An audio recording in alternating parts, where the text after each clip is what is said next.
It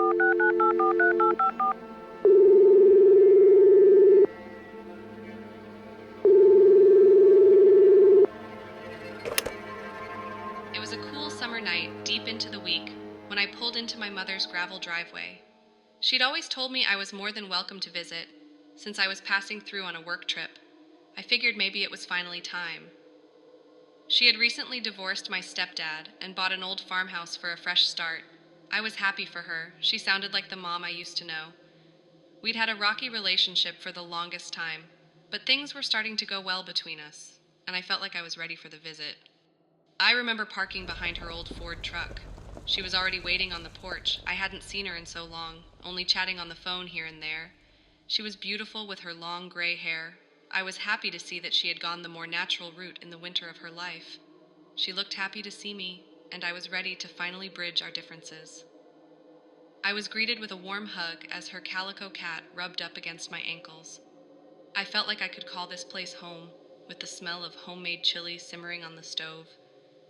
She was always the best cook. Easing through the small door frame with my clunky luggage, I followed the pastel-painted corridor to the last door past the staircase. Upon entering, the dry, dusty smell of the hand-me-down Chippendale-style furniture, it felt warm and familiar. I sat my bags on the quilted bed and reached for the family portrait on the nightstand. I remember having a brief moment of emotion wash over me, before gently placing the photo in the top drawer, out of sight. After freshening up a bit, I made my way back out to the kitchen and stiffly sat down in one of the wooden chairs. Maybe I wasn't ready just yet to forgive my mother, but I was trying to. I asked her about her new house and whether she'd made any local friends.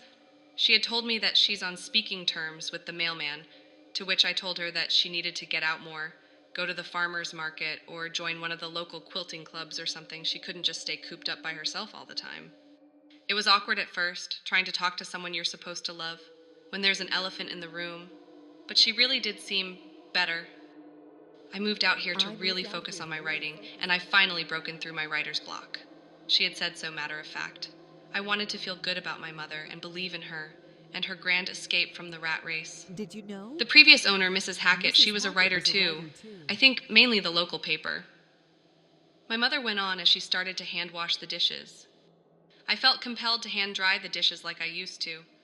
Trying to make more room on the counter, I pushed back the stacks of papers and assorted mail on the kitchen counter edge before laying down a stack of plates to dry, when I saw an opened envelope with a handwritten letter. "Who's P. Henry?" I'd asked, studying the envelope. My mother had tried to push it off like it was nothing. "Mom, you can't just be opening people's mail. These are personal letters." She pried the letter from my grip as she collected the rest of the stack from the counter. "You do realize that was from the County Correctional Center?" She just wouldn't listen. It's for inspiration," she shrugged. "It's helping me with my writing." I watched her march to the adjacent room. I stood in the kitchen, listening, as my mother turned on the TV. I attempted to convince myself that this time, things were different, and were going to be better. That thought was soon replaced with that sinking suspicion. My mind was racing as I heard the sound of a filing cabinet open and close, along with a heavy knock of it being locked.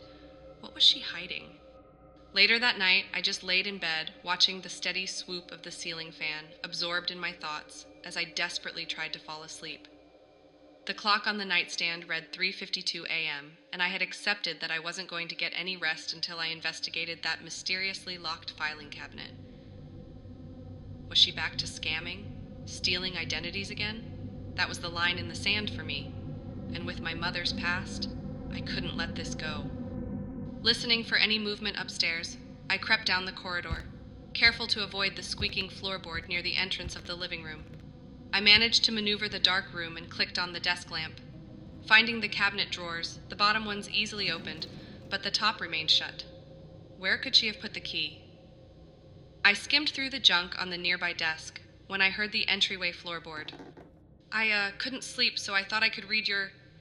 Stammering, I turned around and froze. I was met with a scruffy, unknown man in an orange jumpsuit. He stepped closer into the light. A knife glinted in his hand. He said something along the lines of, "You're just as beautiful as I'd imagined." He lunged at me, covering my mouth with his sweaty palm, as I started to well with a terrified scream. "It's okay, it's me, Paul!" He tried to tell me while I kicked and clawed, trying to pry him from my face. His grip tightened, my world was spinning. Struggling to breathe, I went slack, dropping to the floor. "I wanted to tell you, but I couldn't, since I was in prison and all," he continued. Like drifting through a bad dream, I watched through heavy blinks as Paul backed out of the living room and began to ascend the stairs. I awoke to hands trying to shake me awake. "Hey, I did it!" I was back in the living nightmare of this man, squatted beside me, smoothing my blonde hair with his bloodied hand. "Now get your things packed," he said softly with deranged, wide eyes, "and I'll work on finding the money, okay?" All I could do was nod in response, terrified and unsure of what to do. A struggle had clearly taken place while I was unconscious. Furniture knocked over, items strewn about. I felt a warm substance encircle my planted hand. My eyes followed the fresh trail of red leading from the staircase to a bloody pool that creeped from under the couch. My mother's feet jutted out from the far side of the sofa. I could hear him stomping throughout the house, looking for that key. The man's footfalls were approaching. Overwhelmed with horror, I quickly searched through the debris-littered room, looking for something to use as a weapon. Well, bad news. He stepped into the living room entryway when his second boot stamped on something metallic. It was the key. I stared wide-eyed as he unlocked the filing cabinet and rambled about being sorry about the mess when he stopped, picking up a stack of papers from the drawer. "Aw, you kept my letters?" He turned, flashing me a toothy sneer. "I kept yours too. But that photo you sent me is getting pretty worn out." I steadied myself as I stood, careful to remain silent while unsheathing a fireplace poker from the stone hearth. My toes sank into seeping red splotches in the rug as I inched closer to the man. "Wait, who's E. Wallace? You never told me about no Wallace." He started to pull more letters from the cabinet, his voice swelling to a thunderous rage. "C. Flynn? Flynn? You've been cheating on me, haven't you?" Upon turning, Paul was pierced through the chest. I unfurled my hands from the poker handle and backed away in shocked horror. The man dropped to his knees and limply attempted to remove the lodged metal as blood spurted from his stammering lips. The poker sliced clean through his slumped, lifeless body, perched only by the remaining handle. Bloody spittle trickled from his open mouth and onto a bundle of papers that had spilled from a front pocket upon his spirit's release. I remained in a detached state of panic, heartbeat pulsing in my ears, when I noticed a photo among the stained letters from the man's pocket. "With all my love." The picture was signed. I smudged the blood away from the portrait, revealing my current Instagram profile picture. I finished a cigarette and started another while sitting at the kitchen table, staring at the photo. Fresh from the shower, I was ready to wash my hands of any care for my mother.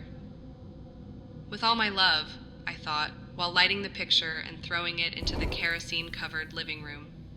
The screen door creaked open. I scooped up the cat as I stepped out onto the sunny front porch and made my way to my car. In the daylight, you really could see nothing but cornfields for miles and miles. The smoke plume grew, while my mother's home shrank in the distance. I remember smiling to myself, and couldn't help but think about how easy it was to place that fireplace poker in my mother's cold, lifeless hand.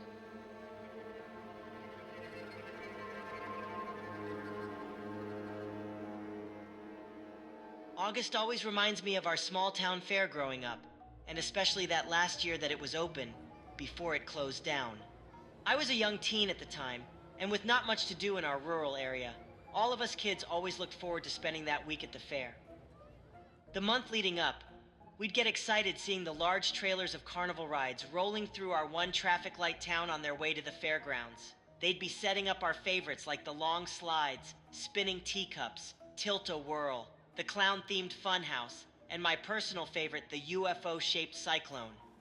I'd save up my chore money throughout the summer just so I had extra spending money for the fishbowl throw or water shooting games, as well as the usual fair food staples like funnel cakes and salt and vinegar fries. The grown-ups kinda just let us loose partway through the day, while they gathered in the grandstand to watch that night's event, tractor pulls, demolition derby, but us kids couldn't sit still that long, so we'd venture off. There were 5 open-air, metal-sided main buildings in the center of the fairgrounds with different exhibits. 4-H animals were housed in 2 of the buildings, a giant model train display that took up the whole length of another, and 2 arts and crafts buildings. Our favorite had what was left of the baking competition. It was kind of strange how they did it. It'd be 1 bite taken out of each dish, and then put in a long glass display booth for everyone to gawk at during the week. And as the week went on, everything would slowly decay. Not sure if it was from the summer heat, or that the display cases weren't actually refrigerated. I still don't know if they were, but in the back of that building were displays of crafts, handmade quilts, dresses, terrible pasta art, and scarecrows. I remember that last year, among the bunch of scarecrows along the back wall, there was one scarecrow that really stood out. It was a lady scarecrow propped up in the corner with a pointed hat, shoulder-length straw hair, and a tilted, almost resting to the side, burlap sack face. It gave me the creeps. It had that uncanny look to it, the face curved to a realistic shape, with a sewn mouth that was slightly open. It just stared off with 2 torn eye holes. We thought it was extra creepy with the sunken glass marble eyes.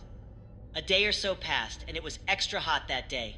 We were starting to get those stinging burns on our arms and legs from how hot the ride's metal seats were, baking in the sun all morning. I remember they had to shut down the rides for an hour to run their safety checks. Naturally, people gathered in the few air-conditioned buildings, while some just got themselves a frozen lemonade or snow cone, and just sat down in the shaded grass nearby, waiting. Of course, my 2 cousins and I couldn't sit still. Having gotten some lime-flavored snow cones, we were off making our rounds through the different buildings, eventually coming to the Arts and Crafts building. We saw people just step up to the entrance and turn around, but we didn't think anything of it. Figured it was just humid in there, seeing as it was directly in the sun. We approached the side entrance and were immediately hit with a foul stench. Sure, some of the fruit pies had turned, but this was bordering on dead animal. And boy, were we loud about our disgust as we egged each other on, stepping further into the building. It was empty for the most part, besides what I thought was Farmer Ellis in the back. He had stood and turned. I could barely see him past the dress mannequins, glimpsing just a sliver of his face as he quickly exited through the doorway closest to him. My cousins were fixated on the molding peach and cherry cobblers as I slowly made my way to the back. What was he doing back there anyways? Just past the dress mannequins was the back wall of scarecrows, the majority of them towering with jolly, almost jack-o'-lantern features, adorned in autumn-colored flannel and glitter-edged ribbon bows. But in the corner, now slumped, was that lady scarecrow, with the head face down. The stench, it was unbearable by this point, having pulled my collar over my nose. I went to inch closer, when my sandal bumped into a glass marble on the floor. I tried to raise the front half of that lady scarecrow, but the rigid torso was just too heavy. My cousins were soon at my side. We worked together to hoist the scarecrow, pushing back the top half into an upright seated position. And that's when this red goo spilled out onto the floor, splattering onto our legs. We jumped back as the head slammed back, shifting the burlap sack. That's when we got a good look at the wide-eyed screaming expression under the burlap face. We ran, screaming out of the building, our hands and legs covered in blood. I suppose I'll never forget that day.